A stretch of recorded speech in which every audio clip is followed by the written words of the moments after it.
I refused to give my son and his wife the money from my house sale. That was my answer after 3 months of enduring pressure, manipulation, and threats, disguised as family concern. But what came after that refusal surpassed any nightmare I could have imagined in my 60 years of life. Ethan, my only son, the boy I carried for 9 months and raised alone after his father died, grabbed my arm with a strength I did not recognize as human. His wife, Brenda, screamed behind him with a sharp, desperate voice, ordering him to take my phone before I called anyone. I tried to pull away, twisting my body toward the door, but he yanked harder. Then I heard the sound. A dry snap, like breaking a dried branch with your hands. My left arm just gave way. The pain arrived 3 seconds later. A white-hot, searing wave that shot up from my wrist to my shoulder and exploded in my head like fireworks. I fell to my knees on the living room floor, the same floor I had mopped that morning, thinking I would be receiving my son for a civilized conversation. The phone flew out of my right hand and bounced under the sofa. Ethan froze, staring at my arm which hung at an impossible angle, his mouth open and his hands still extended in front of him as if he couldn't believe what they had just done. Brenda stopped screaming.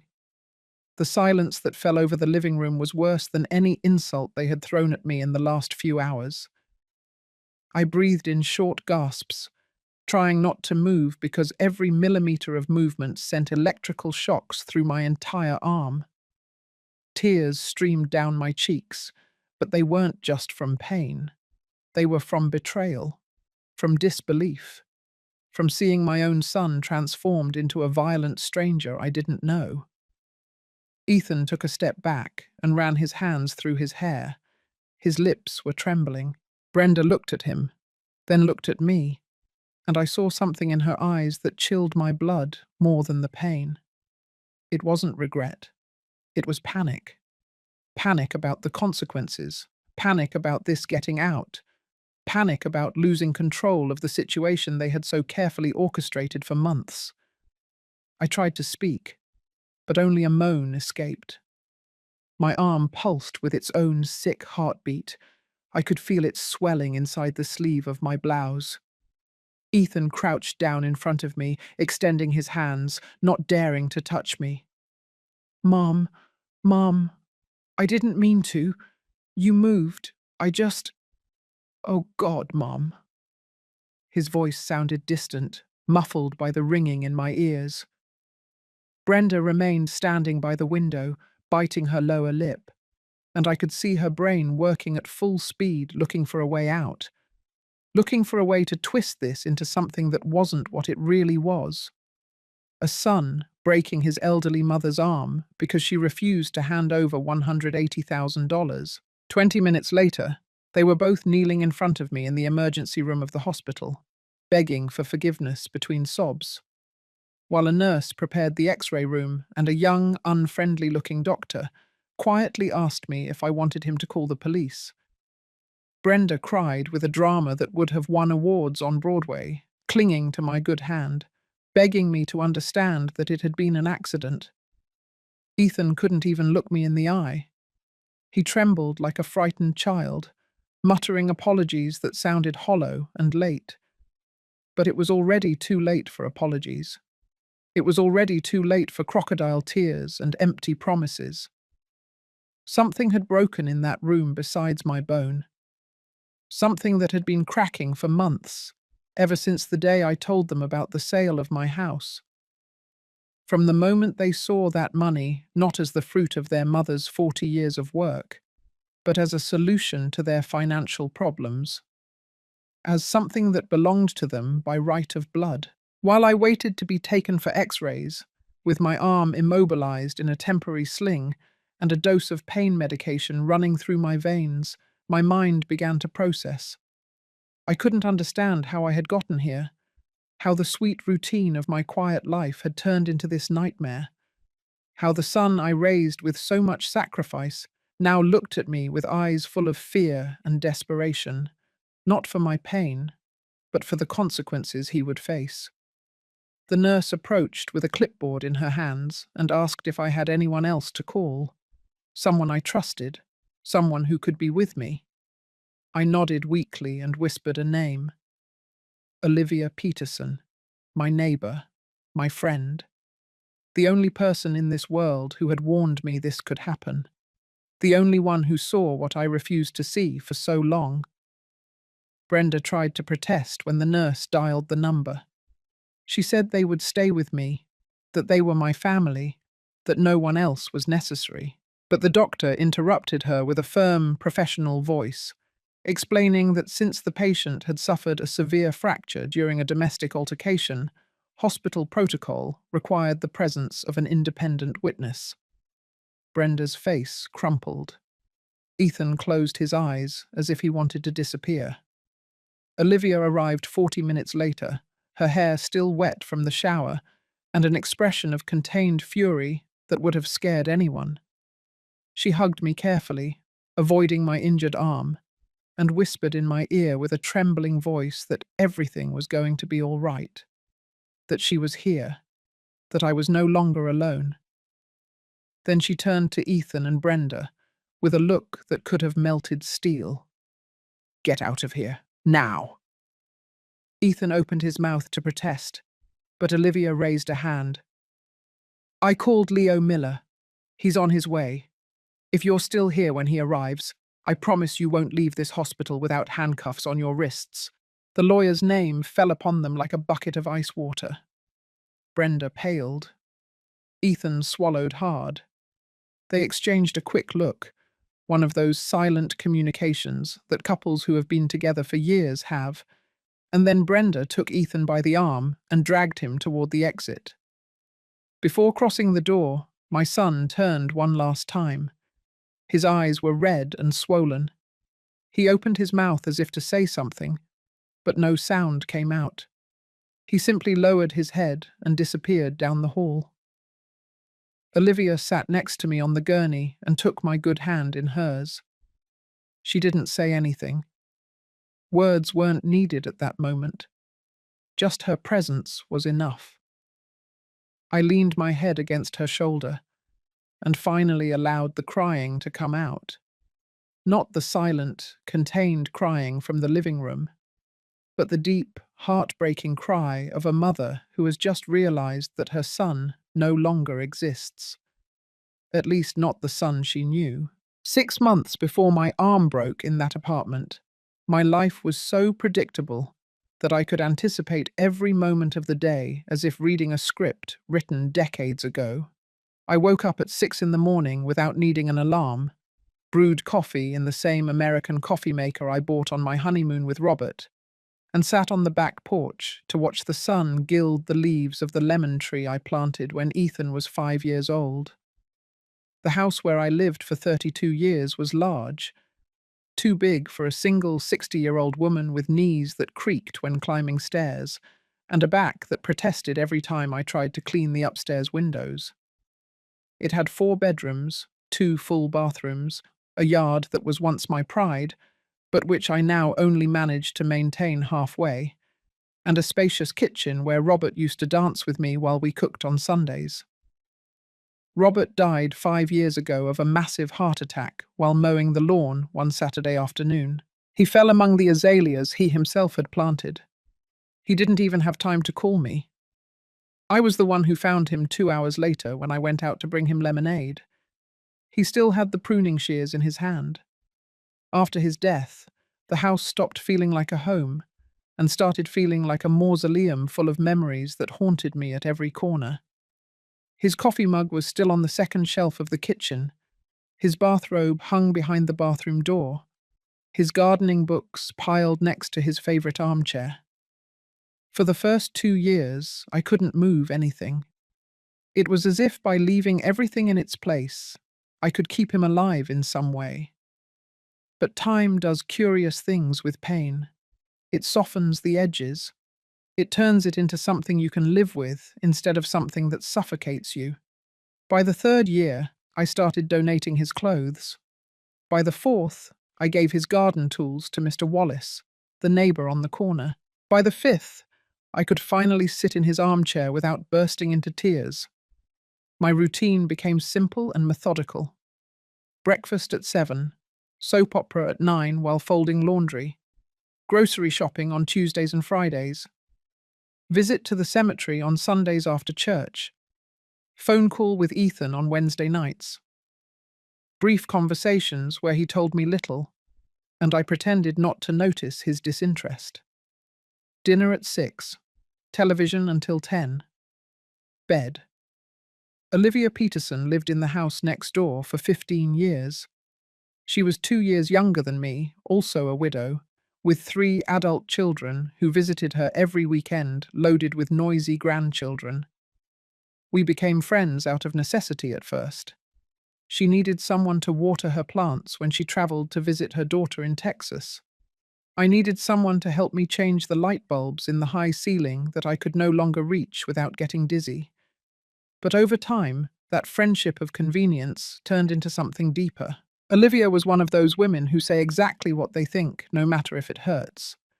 She had no filter between her brain and her mouth, and I found that refreshing after a lifetime of being diplomatic and measuring every word so as not to offend anyone.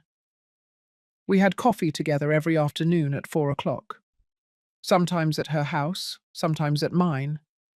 We talked about everything and nothing, about the rising grocery prices every week, about the neighbor across the street who had a lover 30 years younger, about our children, about our dead husbands, about what we would have done differently if we could go back.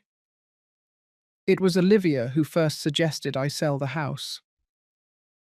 "Ellie, this house is consuming you," she told me one March afternoon while sipping her latte.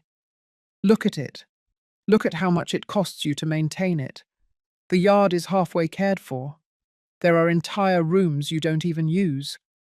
The stairs are killing your knees. Why are you clinging to so much empty space?" "It's my home," I answered automatically, though even as I said it, I knew it sounded hollow. "I raised Ethan here. I lived here with Robert. All my memories are here." "The memories are here," Olivia said, pointing to her head. "And here," she added, pointing to her heart. "You don't need 30-year-old walls to keep them. What you need is a place that is yours, something manageable, something where you can live instead of just survive." Her words stayed with me for weeks. I started seeing the house with different eyes, the leaks in the roof that I couldn't afford to fix, the peeling paint on the windows, the water heater that threatened to die at any moment, the utility bill that ate up half of my retirement check every month just to heat and cool empty rooms. One April morning, I woke up with a strange clarity. I looked around my bedroom, that enormous room with the closet full of Robert's clothes that I never finished donating, and I knew Olivia was right. I wasn't living. I was being the custodian of a museum dedicated to a life that no longer existed. I called a real estate agency that same week. An efficient young woman named Sarah Jenkins came to evaluate the property. She walked through every room with a tablet in her hands, taking notes and photos, making positive comments about the high ceilings and the privileged location just 3 blocks from the town park. "Mrs. Foster, this property is in a highly sought-after area," she explained while we had tea in the kitchen. "With the size of the lot and the solid construction, I'm sure we can get an excellent price. I'd say between $170,000 and $200,000, depending on how fast you want to sell." The number left me breathless. When Robert and I bought this house 3 decades ago, we paid $45,000 and thought we were making the deal of our lives. Now it was worth 4 times more. It was more money than I had ever had in my hands, more money than I ever imagined having. "And what would you do with that money?" Sarah asked me with a kind smile. "Do you have plans?" The truth is, I hadn't thought beyond the sale itself. But in that moment, sitting in my kitchen with this young professional looking at me with expectation, I began to dream. A small apartment in a building with an elevator, No stairs to climb, no yard to maintain. Something cozy and modern and with large windows and lots of light. And with the remaining money, well, I could live comfortably the rest of my days without worrying about every cent. I want something simpler, I finally told her. Something that is just for me. Sarah smiled as if she understood exactly what I meant. We put the house on the market 2 weeks later. The response was immediate. 3 families came to see it the first weekend.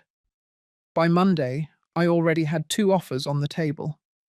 By Wednesday, I had accepted an offer of $182,000 from a young couple with 2 children who fell in love with the yard and the lemon tree. That's when I called Ethan to tell him the news. It was a Wednesday night, our usual weekly call. He sounded distracted as always, responding with one-word answers while I told him about my week. But when I mentioned that I had sold the house, the tone of his voice changed completely. You sold the house? The house where I grew up? Yes, son. It's too big for me alone.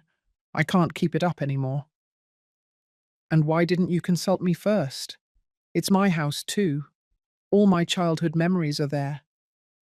His reaction surprised me. Ethan hadn't set foot in this house in more than a year. He didn't even come to visit me for Thanksgiving. But now, suddenly, he was full of nostalgia and hurt feelings. Ethan, honey, you have your own life, your own home. This house is consuming me, and I need something more manageable. There was a long silence on the other end of the line. Then I heard a female voice in the background. Brenda. I couldn't make out what she was saying, but the tone was urgent. Ethan cleared his throat. And how much did you get for the sale, Mum? I should have felt the alarm then.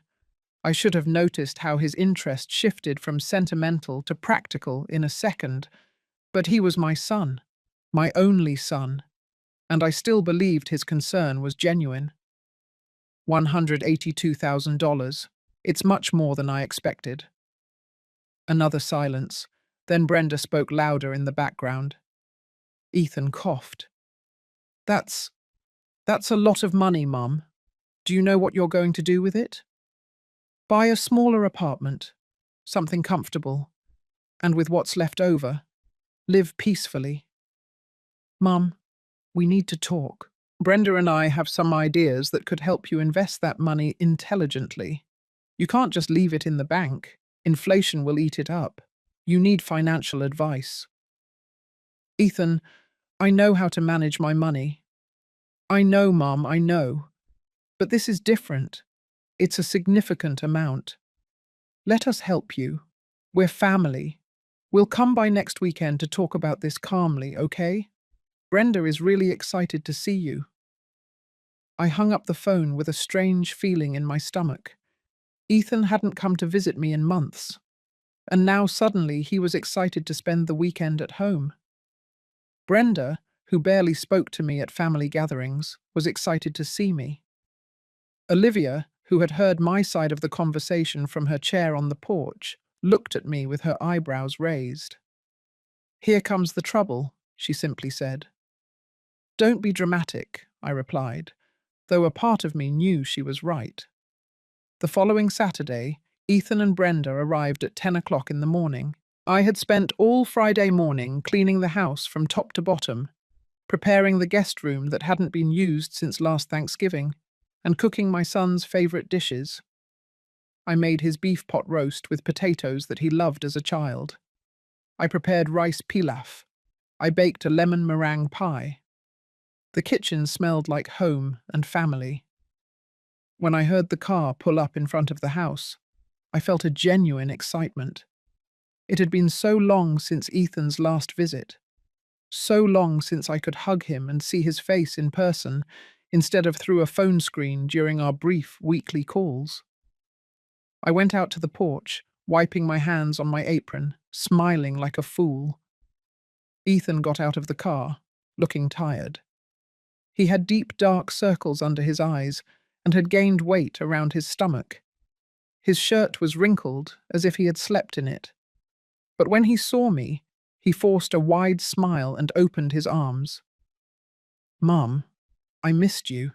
I hugged him tight, breathing in the smell of his expensive cologne that he probably couldn't afford.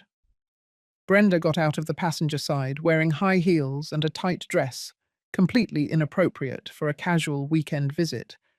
She wore enormous sunglasses that covered half her face, and a designer bag that I recognized from the windows of stores I never entered because a single item cost more than my monthly retirement check. She greeted me with a strained smile, offering her cheek for an air kiss that barely brushed my skin. "You look so pretty. The house looks great." Liar. She had never told me I looked pretty, and she knew perfectly well the house was in the same state as always, maybe a little more neglected because my energy wasn't the same anymore. I let them in and noticed how Brenda looked at every corner with assessing eyes. She stopped in front of the china cabinet, where I kept the porcelain dishware I inherited from my mother. She ran a finger along the carved wooden frame of the entryway mirror. She looked up at the stairs with a calculating expression. "It must be hard climbing those stairs every day at your age," she commented with fake concern. "I manage," I replied, ignoring the comment about my age. I was 60, not 90. We had lunch in the dining room, something I hadn't done since last Thanksgiving. I put out my best tablecloth, the white lace one I only used for special occasions. I served the food on the good dishes. Ethan ate with appetite, praising every bite as he used to when he was a child. Brenda picked at her food, pushing the potatoes around her plate, while looking at her phone under the table every few minutes. It was after lunch, when we were having coffee in the living room, that the real conversation began. Ethan cleared his throat several times before speaking, a nervous habit he had since childhood when he was about to ask for something he knew he shouldn't. "Mum, about the house money.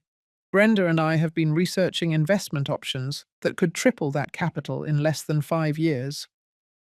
Brenda leaned forward with rehearsed enthusiasm. "Yes, Ellie, we have a friend who is a financial advisor. He works with high-yield investment funds. It's an incredible opportunity, but you need to act fast because these opportunities don't last." I sipped my coffee slowly, looking at them over the rim of the cup. "I'm not interested in risky investments. That money is for my retirement, to live peacefully." Brenda's smile wavered. "It's not risky. It's completely safe. You just need to trust us. We're your family." "Besides, Mom," Ethan added, $180,000 is a lot of money to just have sitting in a bank account. Banks are failing. There are robberies, break-ins. It's not safe." "My bank has been fine for the last 30 years. "Things change," Brenda insisted. Her tone was beginning to lose its manufactured sweetness.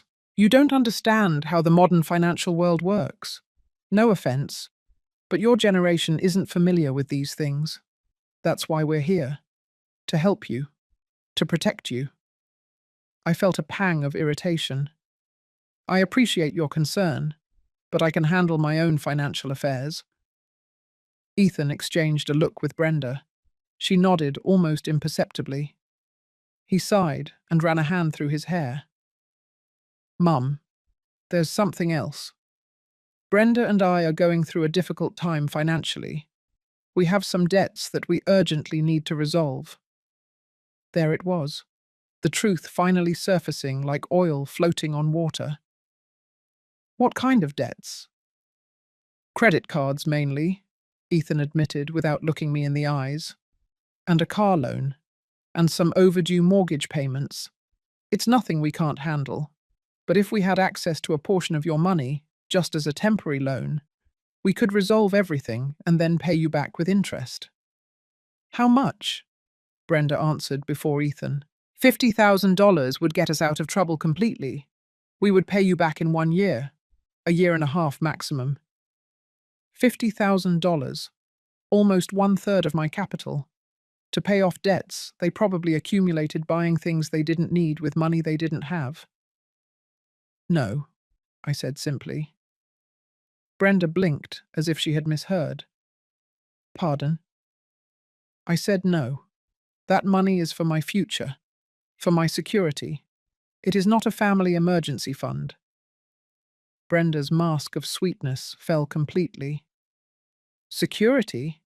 You're going to buy an apartment that will probably cost you $60,000 at most. What are you going to do with the other $120,000? Sit on top of it until you die? Brenda, Ethan warned, but without much conviction. No, Ethan. Someone has to tell the truth here. She turned to me with eyes gleaming with barely contained rage.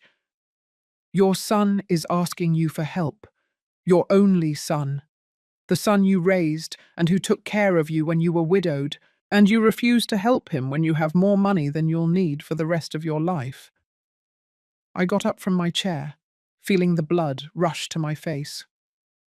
No one took care of me when I was widowed. I took care of myself. And Ethan is 35 years old. He is an adult man with a job and responsibilities. If he has debts, it's because he made irresponsible financial decisions. Ethan stood up too, his hands raised in a conciliatory gesture. Mum, please. It doesn't have to be 50,000. It could be 30, 20 even. Something to help us breathe. The answer is no, Ethan. I'm sorry. Brenda stood up abruptly, her chair scraping the wooden floor. This is incredible. Absolutely incredible. You know what? We don't need you. We'll manage alone as we always have. Let's go, Ethan. But Ethan didn't move. He stood there, looking at me with a mixture of disappointment and something darker that I didn't want to identify at that moment. Seriously, Mum, after everything, after what everything, Ethan? After raising you, giving you an education, loving you unconditionally? None of those things obligates me to finance your unsustainable lifestyle. He left without saying another word. Brenda followed him, throwing me a look of pure venom before exiting.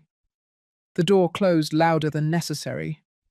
I heard the car start and drive away, leaving tire marks on the driveway. I stood in the middle of the living room, looking at the dirty lunch dishes, the food I prepared with so much love now turned to ashes in my mouth. Olivia appeared in the back door seconds later.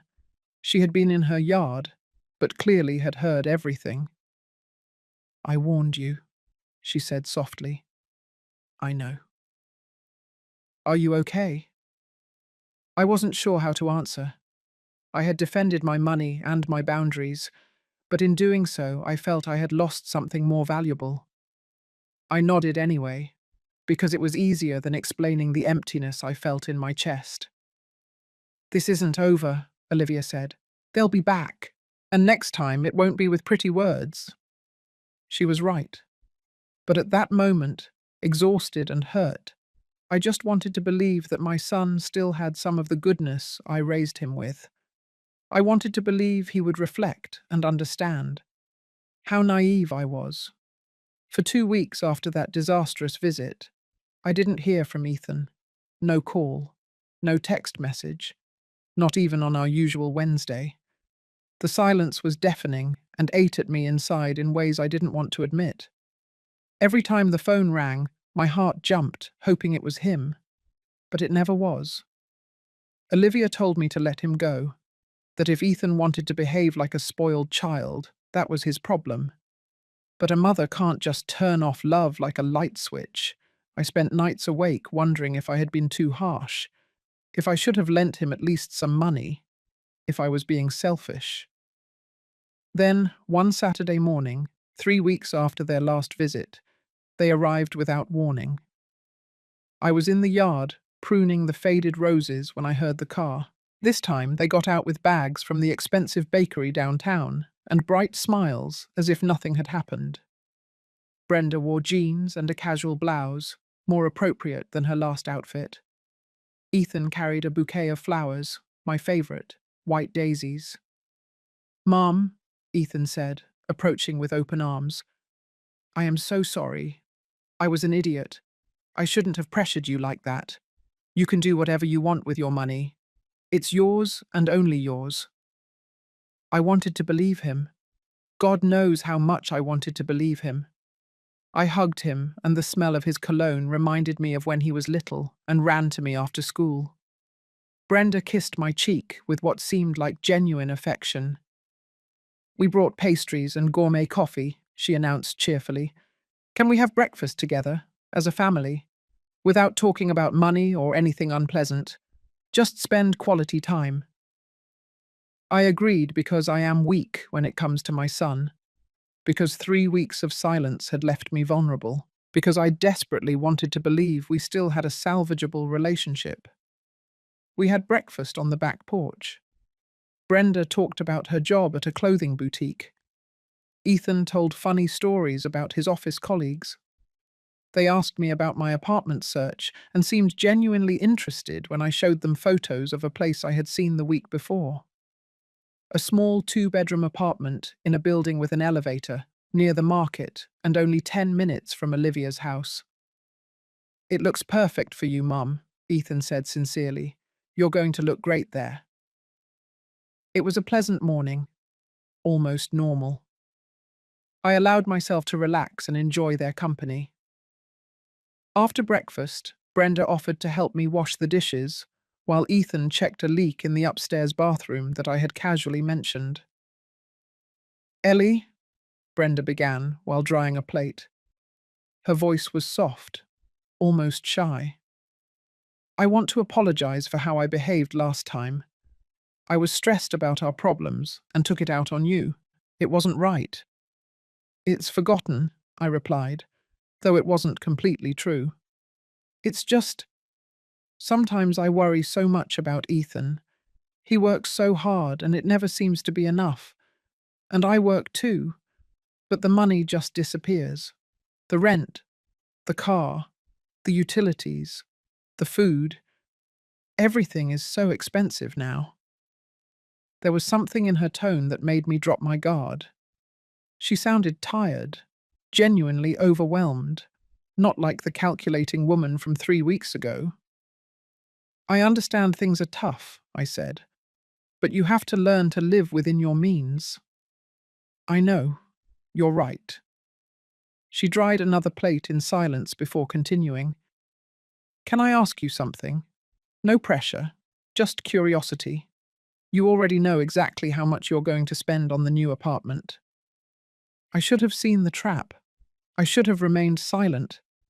But I had lowered my defenses, and she sounded so innocent.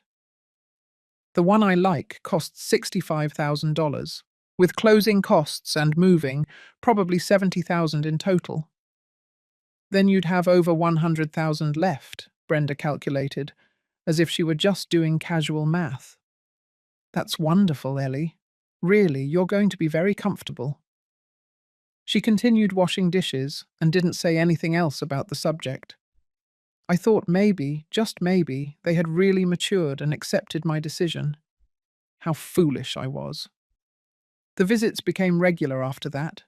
Every weekend they showed up with some excuse. They brought food. They helped with house chores. Ethan fixed the leak, changed light bulbs, cleaned the gutters. Brenda helped me pack boxes with things I would donate before the move. They offered to drive me to see apartments. They accompanied me to the bank when I went to organize the transfer of the sale money. They seemed attentive, loving, present. Everything they hadn't been in years. Olivia didn't buy it. "They're planning something," she warned me every time she saw them arrive. "No one changes like that all of a sudden, especially not after showing their true colors so clearly." "Maybe they matured," I argued. "Maybe they realized their attitude was wrong. Or maybe they're waiting for the perfect moment to strike again." I didn't want to listen to her. I wanted to enjoy having my son back. I wanted to believe in second chances and redemption. It was during one of those visits, one Sunday afternoon while organizing documents in my home office, that Brenda brought up the topic again. but this time with a different approach. Ellie, have you thought about making a will? You know, to make sure everything is in order. The question took me by surprise. I have a basic will I made years ago. Everything goes to Ethan anyway. He's my only child. Sure, Brenda nodded. But with so much money now, maybe you should update it. And also think about a power of attorney, just in case something happens to you and you can't make decisions for yourself. It's just a precaution. Power of attorney. Yes, you give someone you trust the legal authority to handle your affairs if you become incapacitated. It's standard for people your age, just to be prepared. I don't plan on becoming incapacitated soon, I said with an uncomfortable laugh. No one plans anything. That's why it's important to be prepared. Brenda pulled some papers out of her bag. In fact, I brought some forms. They're generic, nothing official yet. But we could fill them out together and then take them to a notary, just so you have everything in order before the move. I took the papers and looked at them with distrust. They were general power of attorney forms. Why do you carry this with you? Because I worry about you, she answered without missing a beat. And because I know these things are easy to put off until it's too late. I need to think about it. Of course, no rush. Keep them and review them when you have time. That night, after they left, I showed the papers to Olivia. She read them with a frown, flipping through each page with growing alarm. Ellie, these forms would give whoever you designate total control over your finances. They could move your money, sell your property, make medical decisions. Everything. It's just in case something happens to me. And who do you think they expect you to name? Me. Olivia put the papers down on the table. They are going to pressure you to put Ethan, and the moment you sign this, your money stops being yours. I can't live distrusting my own son. It's not about distrust. It's about protection. Ethan already showed he's willing to manipulate you for money. Brenda is orchestrating all of this. Don't you see it? The constant visits, the help, the false repentance. It's all to gain your trust again. So you drop your guard enough to sign something that gives them access to your money. I wanted to tell her she was exaggerating, that she was seeing conspiracies where there was only genuine family concern. But something in my stomach was twisting uncomfortably, because deep down, a part of me knew Olivia was right. I hid the forms at the bottom of a drawer and decided not to mention them again. But Brenda didn't forget. In every subsequent visit, she found subtle ways to bring up the subject. Have you thought about the documents? Do you want me to go with you to the notary? It would be so easy to resolve it in one afternoon. The pressure was constant, but disguised as loving concern. And every time I refused or changed the subject, I saw a flicker of frustration in her eyes that disappeared as quickly as it appeared. The trap was closing, and I, foolish me, kept pretending I didn't see it. The sale of my house was finalized on a rainy Tuesday in June. I signed the last papers at the notary's office, while the young couple who bought my home smiled excitedly across the table. They had 2 small children who ran around the waiting room, full of energy and plans for the yard where my Ethan once played. I wished them luck and tried not to feel the weight of 32 years of memories leaving my hands with every signature. The money was transferred to my bank account that same afternoon. $182,000. It was the largest amount I had ever seen under my name. I sat in the car outside the bank for 20 minutes, looking at the transfer receipt on my phone, feeling a strange mix of relief and terror. I was free. I was vulnerable. I was powerful. I was a target. I didn't tell Ethan the money was already in my account. Something stopped me. Maybe it was intuition. Maybe it was the constant echo of Olivia's warnings. Or maybe it was simply that I wanted to enjoy a few days of peace before the renewed pressure began. But Brenda had ways of finding things out. 2 days after the transfer, my phone rang at 8 o'clock in the morning. It was Ethan, with a strangely urgent voice. "Mum, we need to talk. Today. It's important." "What happened? Is everything all right?" "Yes, no, everything's fine. We just need to see you. We'll be there in an hour." He hung up before I could answer. They arrived 45 minutes later. This time they didn't bring pastries or flowers. Brenda carried a thick folder under her arm and an expression of determination that made me nervous from the moment she got out of the car. They sat in my living room without the previous courtesy of warm greetings. Ethan looked agitated, rubbing his hands repeatedly. Brenda opened the folder on the coffee table and took out several documents. "Ellie, we're going to be direct because we respect you too much to keep beating around the bush," Brenda began, with a business tone I had never heard from her. "We know you already have the sale money, and we need to talk about how to properly protect it." "My money is perfectly safe in the bank." "That's what you think," Ethan interrupted. "But Mum, banks aren't safe like they used to be. There are failures. There are limits on deposit insurance. If something happens to your bank, you would only recover a fraction." "I've researched all of this," Brenda continued, pointing to the documents. "The best option is to diversify. Put part of the money in a joint investment account where I can help you monitor the growth. Another part in a mutual fund, and the rest in a high-yield savings account." "Joint account," I repeated slowly. "With you or with Ethan?" "We're your family. Someone has to help you with this because, let's be honest, you don't have experience managing this amount of money." I felt the rage starting to boil in my chest. "I have managed money my whole life. I maintained a house, raised a son, paid bills for decades." "That's different," Brenda said with barely hidden condescension. "This is a larger sum that requires financial knowledge that you frankly don't have." "The answer is no. I'm not putting my money in any joint account with anyone." Ethan leaned forward, his hands clasped as if praying. "Mum, please, just listen to us. We're not trying to take anything from you. We're trying to protect you." "Protect me? Or protect yourselves from the fact that you don't have access to my money?" The silence that followed was tense and dangerous. Brenda closed the folder with a sharp movement. "You know what? I'm tired of being diplomatic. That money should belong to the family. Robert worked for that house too. Ethan grew up in that house. He has as much right to that money as you do. Robert was my husband. The house was in my name. The money is mine." "But when you die, it's going to be Ethan's anyway," Brenda countered. "So why not share it now when he really needs it?" "Because I'm alive, and I plan to be for many more years." Ethan stood up abruptly. "This is incredible. All my life I have respected you. I have honored you. I have been a good son.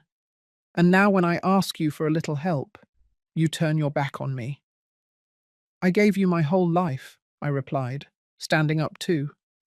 "I gave you education, home, unconditional love. I paid for your college. I supported you when you lost 3 consecutive jobs because you couldn't get there on time. I lent you and Brenda money 2 years ago for your car down payment, money you never returned to me. I'm not turning my back on you. I'm setting boundaries."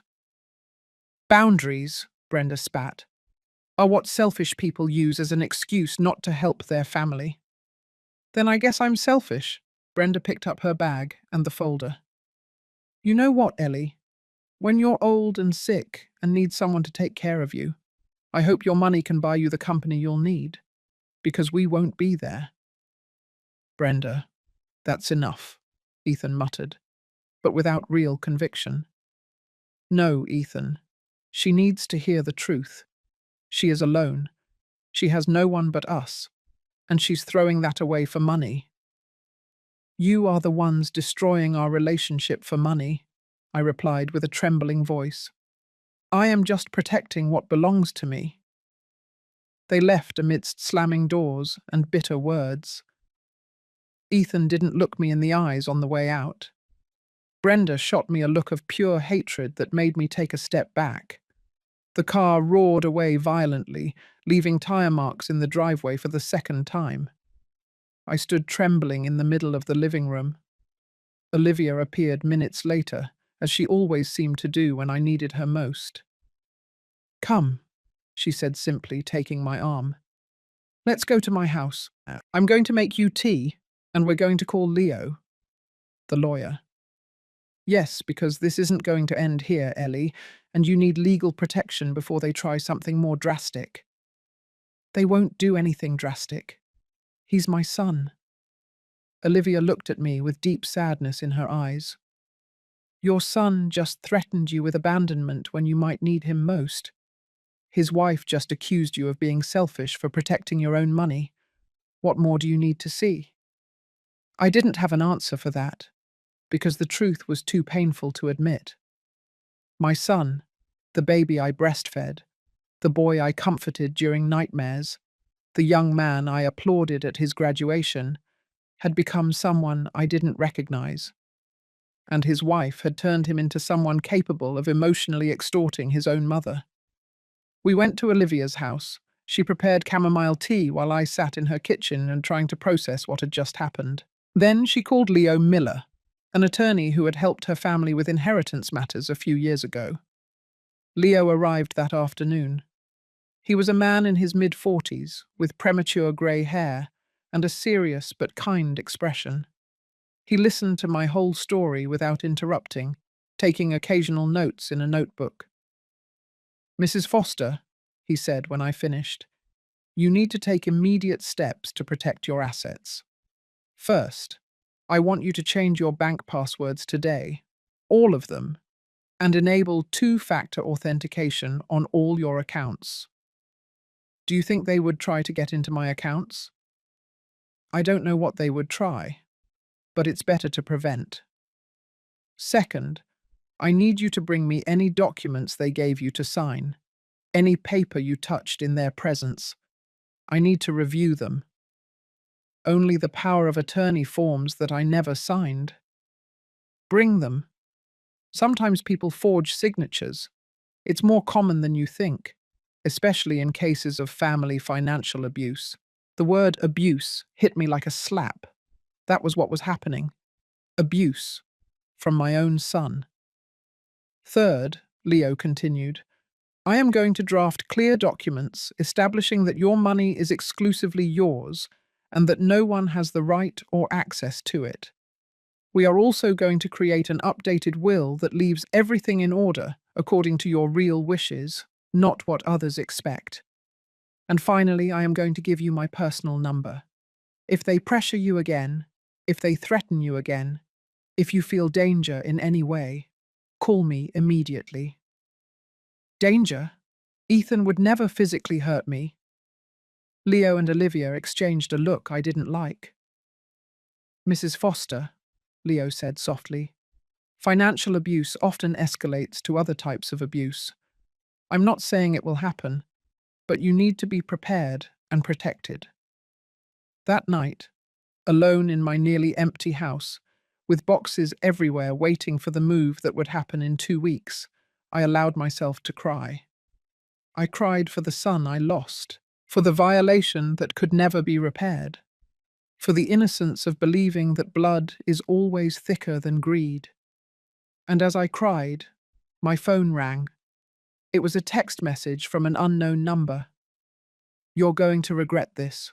I promise you. The unsigned text message kept me awake that night. I stayed up looking at the ceiling, listening to every creak of the old house, every sound of the wind against the windows. At 3 o'clock in the morning, I picked up my phone and forwarded the message to Leo with trembling hands. He replied within minutes, despite the hour. Save this message. Do not delete it. It's evidence. Do you have any idea who could have sent it? I didn't need to guess.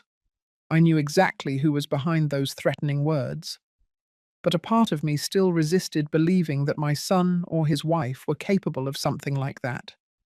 The following days were a strange mix of panic and determination. I followed Leo's instructions to the letter. I changed all my passwords. I activated alerts on my bank account for any transaction greater than $100. Leo reviewed the power of attorney forms Brenda had given me and confirmed they were legitimate, but that had I signed them, it would have given total control over my finances to whoever I designated. These documents are dangerous in the wrong hands, he explained while reviewing them in his office. Did they ever mention wanting you to sign them with Ethan as the agent? Brenda insinuated it several times. She said it was normal, that it was for my own protection. Leo shook his head. There is nothing normal about this. These are classic financial manipulation tactics. First, they gain your trust with visits and help. Then they start planting seeds of doubt about your ability to handle your own affairs. Finally, they pressure you to sign documents that give them legal control. We drafted a new will where I left everything clearly established. A portion for Ethan, yes, because he was still my son, but also donations to charities and a considerable amount for Olivia for years of genuine friendship. We established a trust that no one could touch until after my death, and that would have legal supervision to prevent manipulation.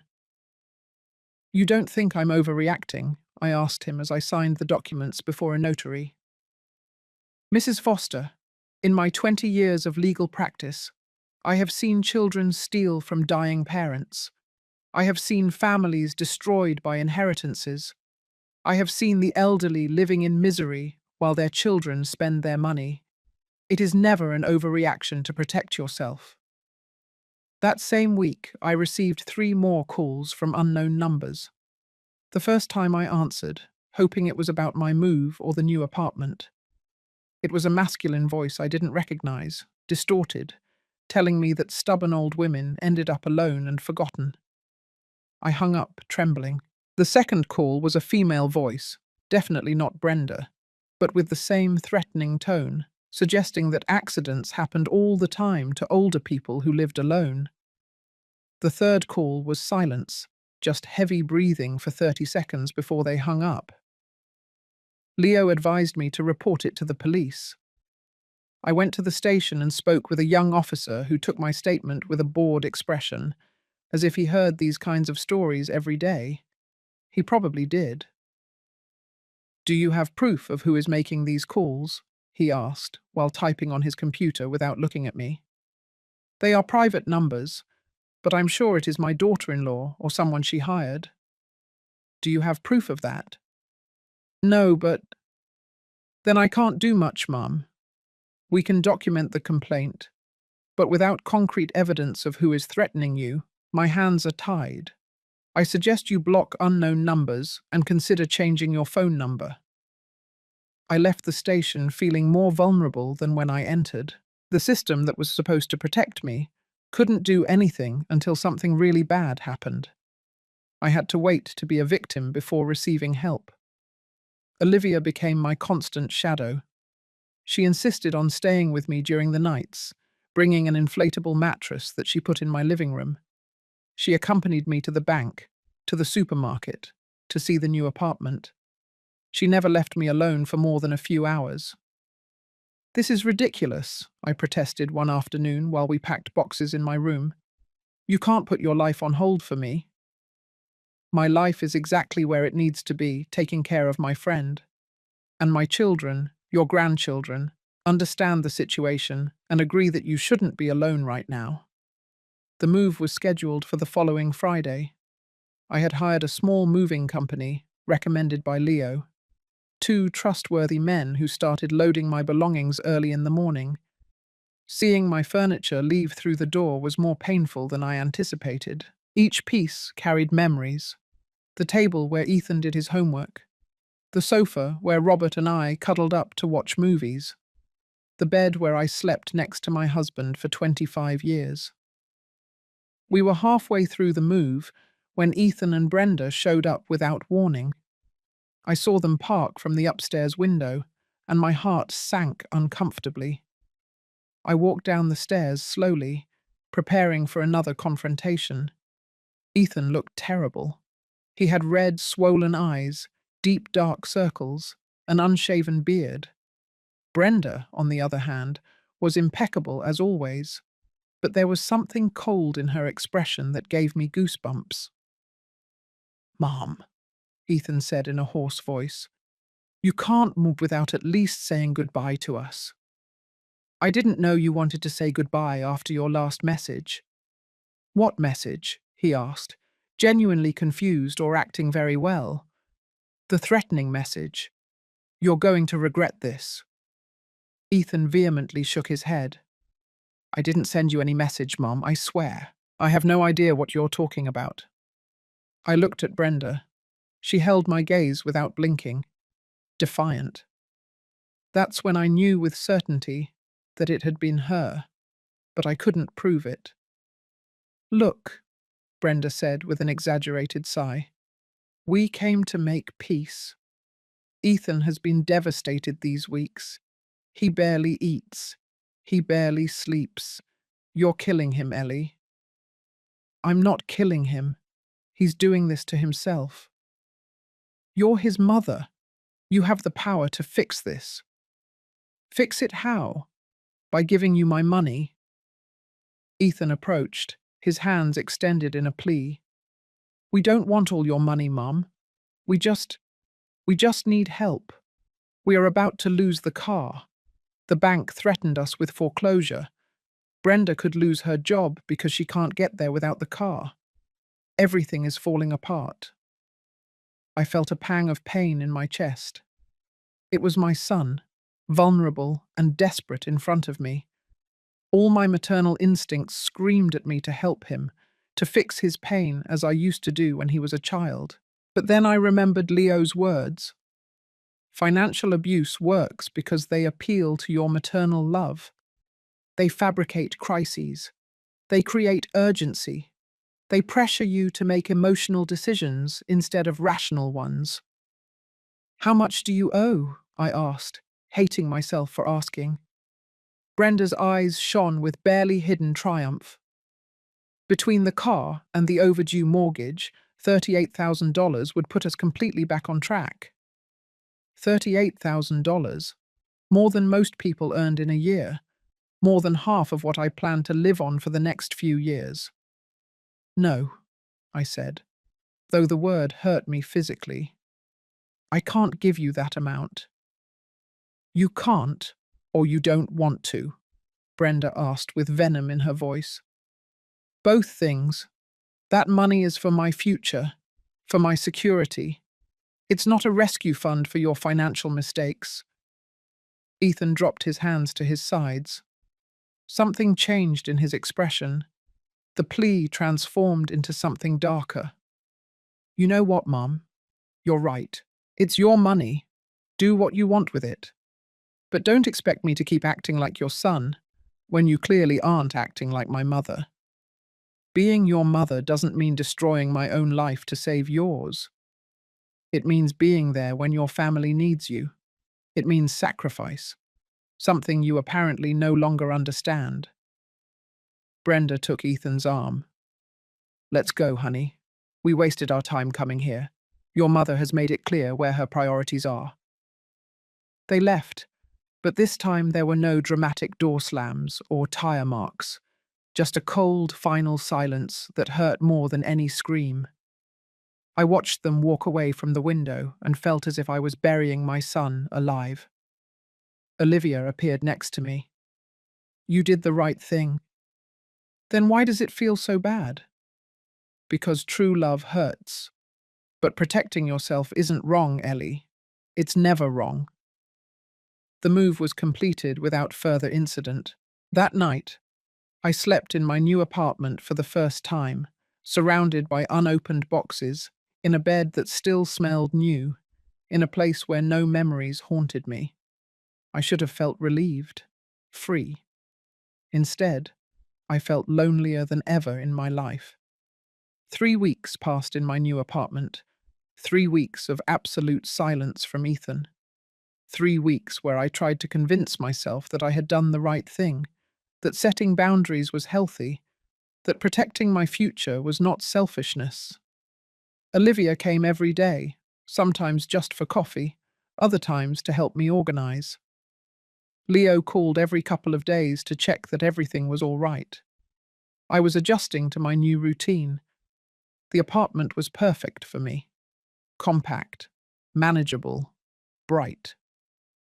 From the living room window, I could see the park where children played in the afternoons.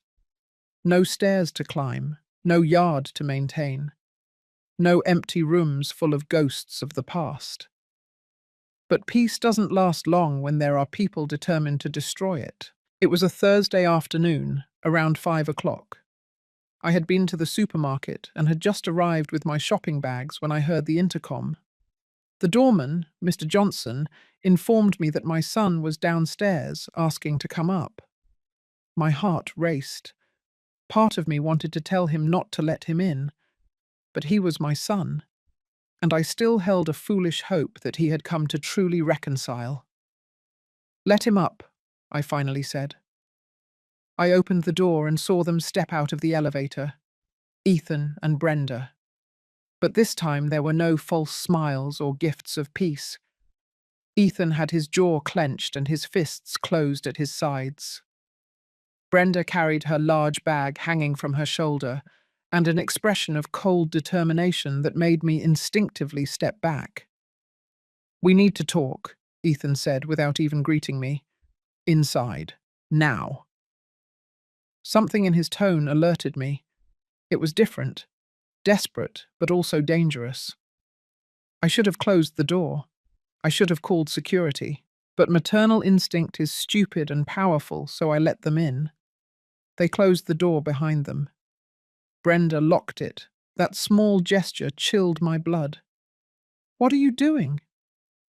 "What we should have done weeks ago," Brenda replied, taking some papers out of her bag. "You are going to sign these documents that give us access to your bank account, and you are going to transfer $50,000 to our account today. You're crazy if you think I'm going to do that." "You're not understanding," Ethan said, his voice trembling with contained emotion. "It's not a request, Mum. It's a demand. We need that money. They're going to take our house. They're going to take the car. Brenda is pregnant, and we don't have money for the doctor. We are sinking, and you sit here in your nice apartment with over $100,000 that you don't need." "Pregnant?" The news took me by surprise, but I immediately suspected. "How long?" "That doesn't matter," Brenda interrupted. "What matters is that you are going to help your family, or you are going to face the consequences." "You're threatening me." "We are giving you a chance to do the right thing," Ethan said, moving closer.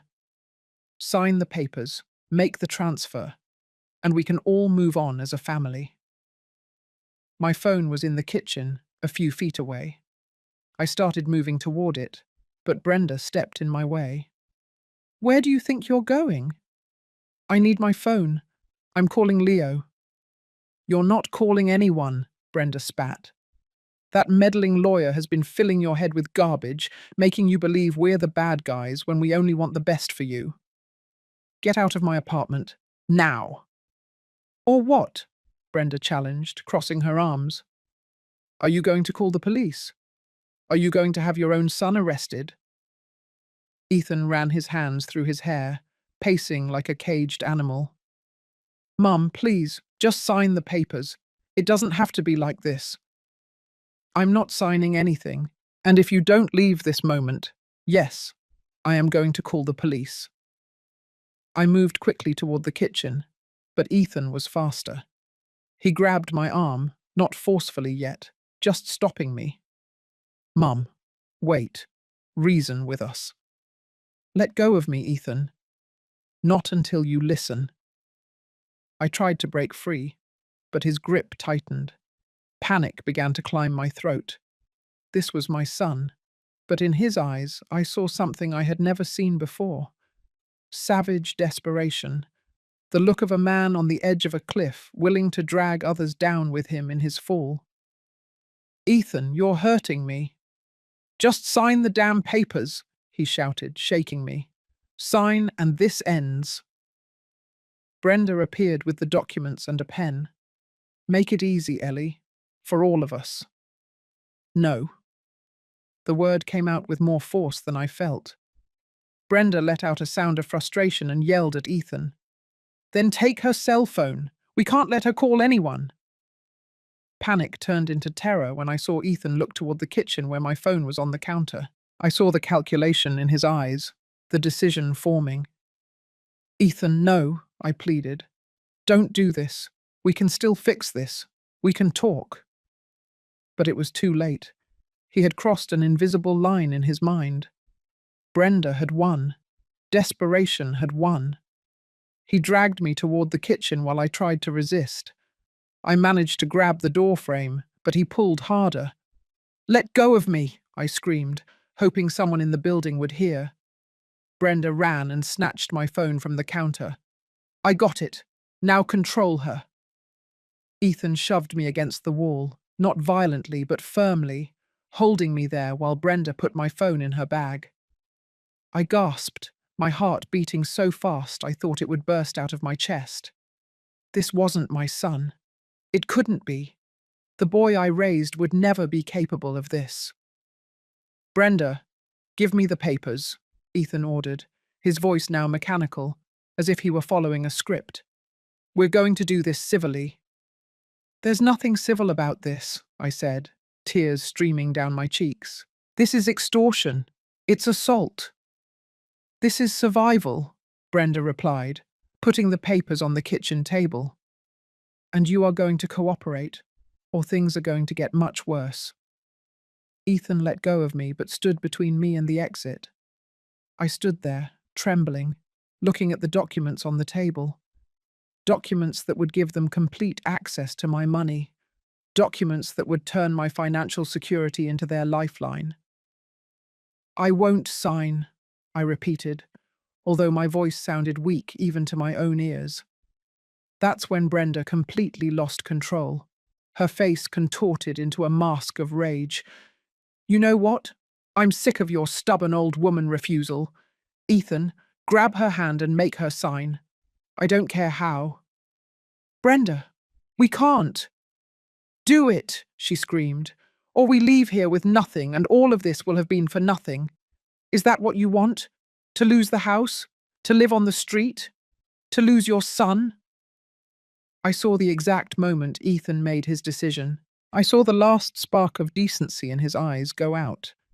He approached me with renewed determination and extended his hand. "Give me your hand, Mom. Let's get this over with." "No." I spun around to run, to scream, to do anything. But he was faster. He grabbed my left arm with both hands and pulled back, trying to drag me toward the table. I resisted with all my strength, planting my feet, pulling in the opposite direction. "Ethan, let go! Not so hard!" Brenda yelled, but it was too late. There was a moment of maximum resistance, me pulling one way, him pulling the other, and then the world turned into white, blinding pain. I heard the snap before I felt it, a dry, horrible sound that shouldn't come from a human body. My arm gave way at an impossible angle, and the pain hit me like a freight train. I screamed. A scream that came from the deepest part of my being, a scream of physical pain, but also of absolute betrayal. I fell to my knees as my arm hung uselessly at my side, the pain throbbing in waves that blurred my vision. Ethan let go of me as if I had burned him. He stood there, looking at his own hands in horror. Brenda covered her mouth with her hands, all her bravado evaporating in a second. The silence that fell over the apartment was deafening. I could only hear my own ragged breathing, my involuntary groans of pain. The world had shrunk to my broken arm and the horrified face of my son. "Mom," Ethan whispered. "Oh God, Mom, I didn't mean to. You moved, I just. But his words sounded distant, muffled by the ringing in my ears and the fog of pain. I was broken. My own son had broken me, and as I fell further onto the cold floor of my new kitchen, I knew something else had broken too, something that could never be repaired. The pain was so intense that at times my vision completely darkened. I stayed there on the kitchen floor, holding my arm against my chest, while Ethan and Brenda looked at each other with growing panic on their faces. It wasn't regret I saw. It was fear, pure fear of the consequences. "We have to take her to the hospital," Brenda said with a sharp voice. "Now, before someone hears something." Ethan crouched down next to me, extending his hands, but not daring to touch me. "Mum, we're going to take you to the hospital. Everything's going to be fine. It was an accident. You understand it was an accident, right?" I didn't answer. I couldn't. Each breath sent new waves of agony through my arm. Hot tears streamed down my cheeks as I tried not to move, because every millimeter of movement was torture. Brenda took my phone out of her bag and stared at it, calculating. "We can't call an ambulance. They'll ask too many questions. We'll take her." "And what are we going to say?" Ethan asked, his voice rising in pitch. "How are we going to explain this?" "We'll say she fell, that she tripped over a moving box, that we were helping her and she fell on her own." What they didn't know, what they couldn't know, was that I had prepared a safety plan with Olivia days before. A simple but effective plan. Every time Ethan and Brenda came to visit me, I sent Olivia a text message with a key word. If she didn't receive another message from me saying everything was all right within 1 hour, she had instructions to call the police. More than an hour had already passed. Ethan tried to help me up, but I screamed in pain when he accidentally moved my arm. I'm sorry, he repeated like a broken mantra. He finally managed to get me standing by holding me on my good side. My legs barely supported me. The shock was starting to set in, making everything feel unreal and distant. Brenda opened the apartment door and looked down the hall. "It's clear. Come on, quick." They dragged me toward the elevator. In my mind, clouded by pain, I knew I shouldn't go with them. I knew that once they got me out of the building, they could completely control the narrative. But I had no strength to resist. My body was on autopilot, simply trying to survive the pain. The elevator doors opened just as we arrived. And there was Mr. Johnson, the building's doorman, an older man with a grey moustache who always greeted me with a smile. His smile froze when he saw me. "Mrs. Foster, what happened?" "She's fine. She fell," Brenda replied quickly. "We're taking her to the hospital." Mr. Johnson looked me directly in the eyes. I saw that he didn't believe her.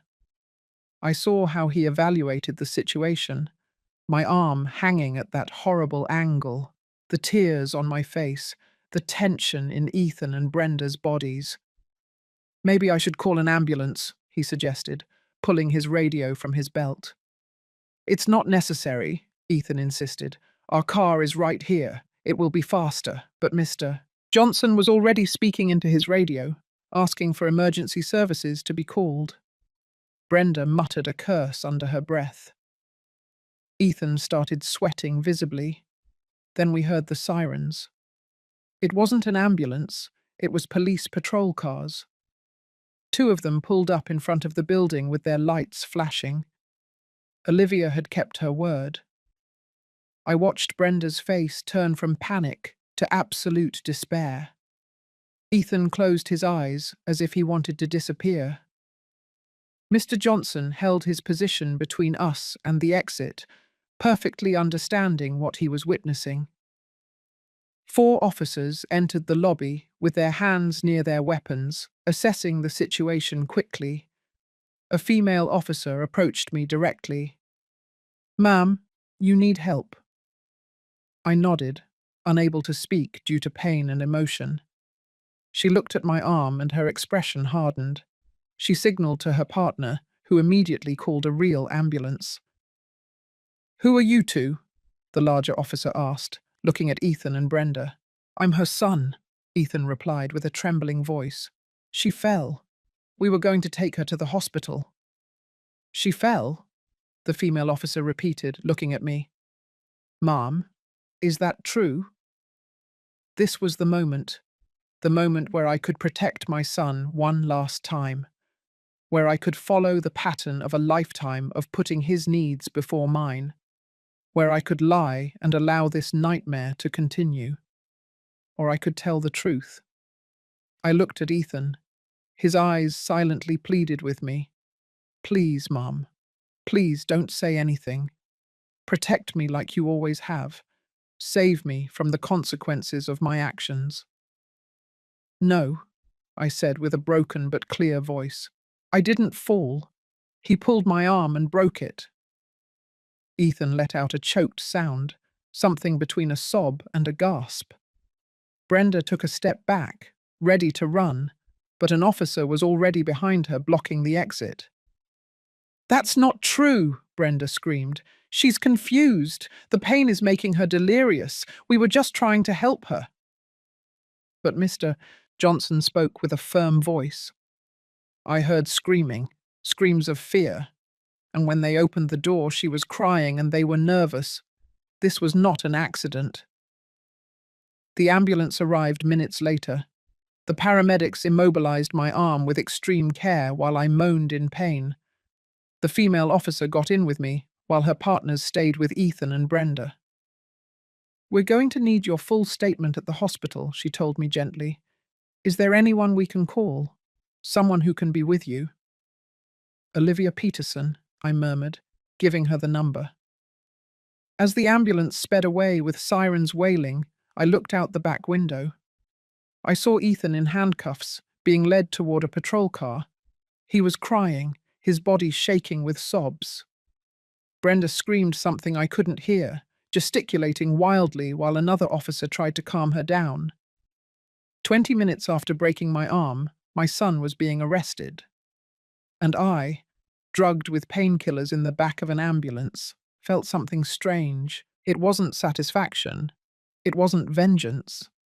It was simply the feeling that finally, after months of manipulation and abuse, someone else was seeing the truth I had tried to deny for so long. At the hospital, while waiting in the emergency room, Olivia arrived running with Leo hot on her heels. She hugged me carefully, avoiding my injured arm, and cried against my shoulder. "I'm sorry," she sobbed. "I'm so sorry. I should have been there. I should have protected you better." "You did protect me," I whispered. "You called the police. You saved me." Leo spoke with the officers and the doctors, taking notes, documenting everything. Nurses took photographs of my arm before the surgery. A social worker came to ask me questions about my domestic situation, about the history of abuse, about my future safety. I had surgery that night. The surgeon had to insert a plate and screws to hold the fractured bone. They told me recovery would take months, that I might never fully regain the range of motion, that at my age, fractures were complicated and dangerous. When I woke up from the anesthesia, with my arm wrapped in a cast and elevated in a sling, Olivia was there. And so was Leo, with a pile of legal documents. "Ellie," he said softly, "Ethan is in custody. They charged him with domestic assault and attempted extortion. Brenda was also arrested as an accomplice. They both face serious charges. I need you to tell me everything, from the beginning. Don't omit anything." And so, with tears streaming down my cheeks and pain pulsing in my arm, I told the whole story. Every manipulation, every threat, every moment where I should have said enough, but didn't. Outside my hospital room, in some police station cell, my son finally faced the consequences of his actions. And I, broken but still alive, began the process of healing. Not just my arm, but my shattered heart and my crushed spirit. Justice had finally arrived, and although it hurt more than I imagined, it also felt like the first breath of fresh air in months. 3 months after that horrible night, I sat on the balcony of my apartment with a hot cup of coffee in my right hand. My left arm was still in the sling, although the cast had been removed 2 weeks earlier. Physical therapy was painful and slow, but the doctors said I was progressing well for someone my age. I hated that phrase. For someone my age. As if being 60 automatically turned me into fragile glass. Life had found a new rhythm, a calmer one, more mine. Olivia still came every day, now more for company than for protection. We had coffee, watched soap operas, gossiped about the neighbours in the building. Mr. Johnson brought me the mail personally and always stayed a few minutes to make sure I was all right. The entire building knew my story. At first I was ashamed, but over time I learned that there was no shame in being a victim. The shame belonged to those who hurt me. Ethan accepted a plea deal with the prosecution. 2 years of probation, community service, mandatory anger management therapy, and a restraining order that prohibited him from coming near me for 5 years. He wouldn't go to prison, but he would have a criminal record for the rest of his life. Leo explained to me that since it was his first offence and he showed genuine remorse, the judge was lenient. Brenda wasn't so lucky. The investigation revealed that she had been trying to forge my signature on bank documents weeks before the incident. Detectives found drafts of power of attorney documents with my signature practiced over and over again on sheets hidden in her car. She faced charges of attempted fraud, conspiracy, and complicity in assault. Her trial was scheduled for 2 months from now. The pregnancy Brenda spoke of never existed. It was another lie, another manipulation, another way to emotionally pressure me. When Leo confirmed it, I felt a strange mix of relief and sadness. Relief because there was no innocent baby caught in this mess. Sadness because it confirmed the extent to which they were willing to lie. Ethan tried to contact me several times through his attorney. Apology letters that Leo received and asked me if I wanted to read. I read the first 3. They were full of regret, explanations of how the debts had driven him crazy, how Brenda had manipulated him too, how he never meant to hurt me. After the 3rd letter, I asked Leo to stop delivering them. Not because I didn't care, but because I needed to heal without constantly reopening the wound. The apartment truly became my home. I put photos on the walls. Not of Ethan, at least not yet. That hurt too much. But of Robert, of my parents, of happy moments from a life I built with work and love. I bought new plants for the balcony. Olivia helped me choose cream-coloured curtains that made the living room feel warm and cozy. With the money I had left, almost $115,000, after paying for the apartment and medical expenses, Leo helped me create a trust administered by a trustworthy law firm. A monthly amount was deposited into my account for my expenses. The rest was protected, conservatively invested, secured for my future. No one could touch it. Not even me, without the approval of the trust administrator. I updated my will too. A smaller portion for Ethan, because despite everything he was still my son, and I couldn't completely erase that maternal love that had defined my life for decades. But the greater part would go to charitable organizations that helped the elderly victims of family financial abuse. I wanted my money to serve to protect other women like me, so they wouldn't be alone when their own families turned against them. Olivia had introduced me to a support group for victims of family abuse. We met every Tuesday afternoon at the community center, listening to the stories of other women, some with situations even worse than mine, helped me process what I had lived through. I learned that I wasn't alone, that financial abuse of the elderly by their children was more common than anyone wanted to admit. That shame and maternal love kept many women silent while they were stripped of everything. One September afternoon, while returning from physical therapy, I found a young woman crying in the lobby of my building. She had a baby in her arms and an old suitcase at her feet. Mr. Johnson was trying to console her, explaining that the apartment she came to see had already been rented. Something in her desperation touched me. I approached and asked her story. Her name was Jessica Adams. She had escaped from an abusive husband with her 6-month-old daughter. She had no family. She had no money. She had been sleeping in shelters for 2 weeks, looking for a permanent place. I gave her the address of the social services that could help her. I gave her money for food and diapers. And when she thanked me with tears in her eyes, I realized something important. My pain, my experience, my story could serve for something more than just my own healing. They could help others. I started volunteering at the community center. I helped other older women understand their financial rights. I taught them to set boundaries with manipulative family members. I shared my story, not with shame, but with the purpose of warning and educating. Leo came once a month to give free legal consultations.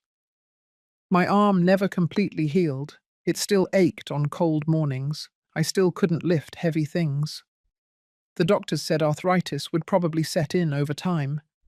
It was a permanent reminder of what had happened.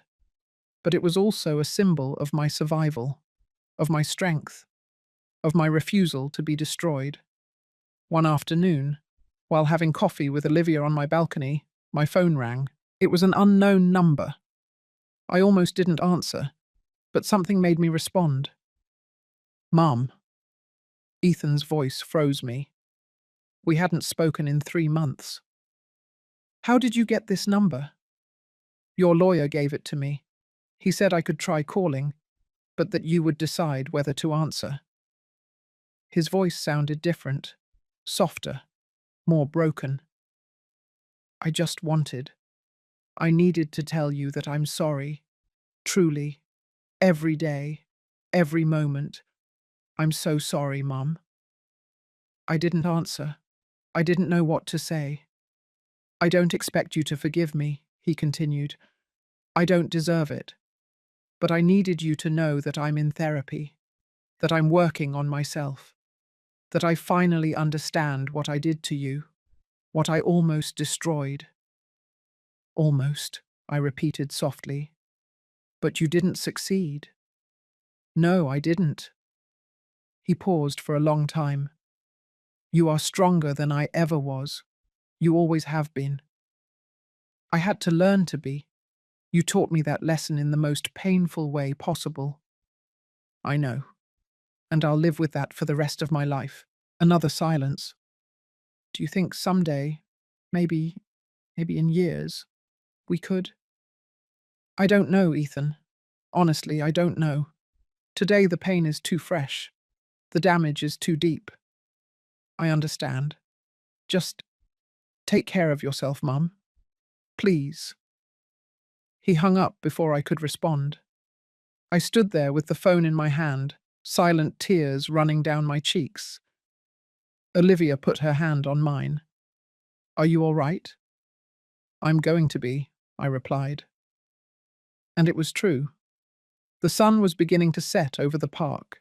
Children played on the swings. Couples walked hand in hand. Life continued, indifferent to personal dramas and family tragedies. And I was here, alive, free, broken, but healing.